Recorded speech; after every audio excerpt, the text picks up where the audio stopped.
Welcome, it's your friendly neighborhood Badger here, and I'm back with what I promised in one of my previous videos.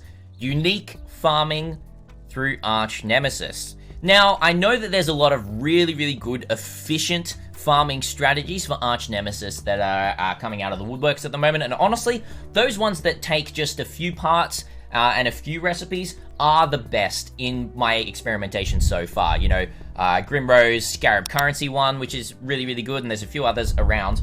But my goal with Archnemesis is to try the top end.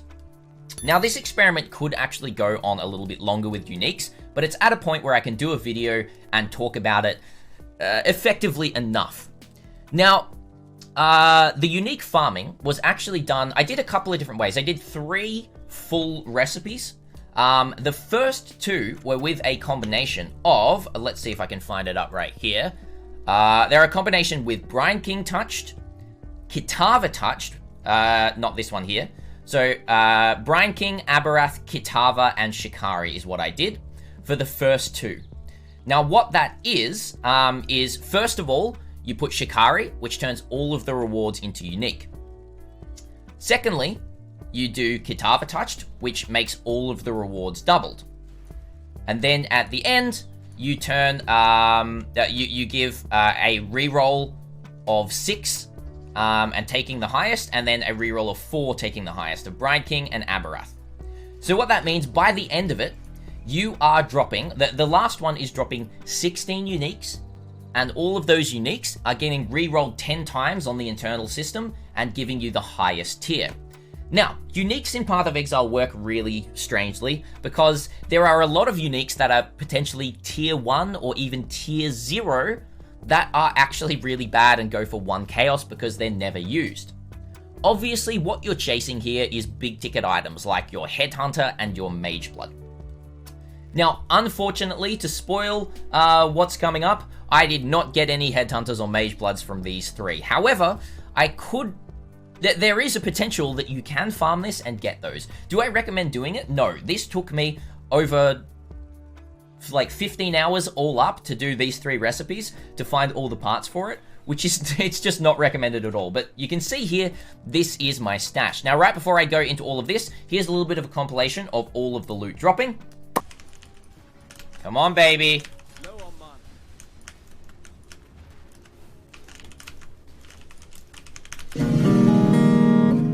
All right. There is a heavy belt sitting there. There is a heavy belt there. All right, we're going to go from top to bottom. Carcass Jack.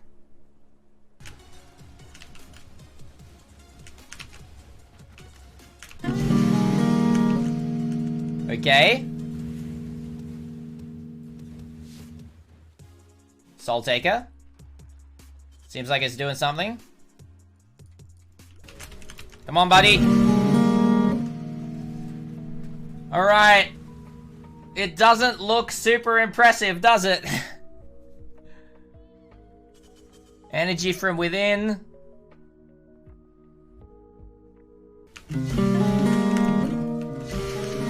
Leather belt.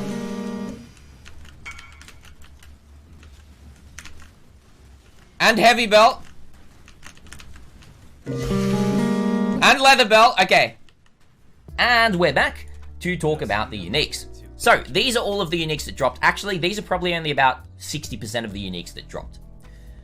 The ones that were actually worth money are these 5 right down here. Asylum, which is about 1 Exalted Orb, or actually a little bit less now. Reslatha's Coil, which is about 2 Exalted Orbs. Soul Taker is about 40 Chaos. Cold Iron Point is about 30 to 40 Chaos. And then Venter's, if it rolls well, is worth money, but mine didn't roll well, so that's not really worth anything. As far as I can tell, I might have missed something in here. You know, let me know in the comments down below if Badger's been an idiot and you can see a unique here. But yeah, as far as I can tell, I didn't hit anything else worthwhile. However, there's something really interesting to talk about, and this will apply to anything else that your altars can actually give in your Searing Exarch influence maps or your Eater of Worlds influence maps. Let me just quickly talk about that. So either this one right here, influencing your maps with Eater of World, or the Searing Exarch, you can get a modifier that says enemies or uniques dropped by slain enemies have a X% chance to be duplicated. You can also get this with scarabs, you can also get this with currency, you can also get this with maps, and you can also get it with, there's one other, gems. You can get it with all of those, right? So what that means is you can, first of all, find an altar in a map that will give you that, which I did on all of these. So like a average of 11%, 12% chance to be duplicated, and it 100% works with these uniques that drop. You can see this carcass jack here dropped with a green socket and a blue socket linked, and it has, you know, 48%, wait, let me just take this off so it's a bit easier to see. 48% increased area of effect and 40% increased area damage and 40% increased area of effect. Exact same stats right here. Both of these have the exact same stats. They have the exact same evasion rated energy shield.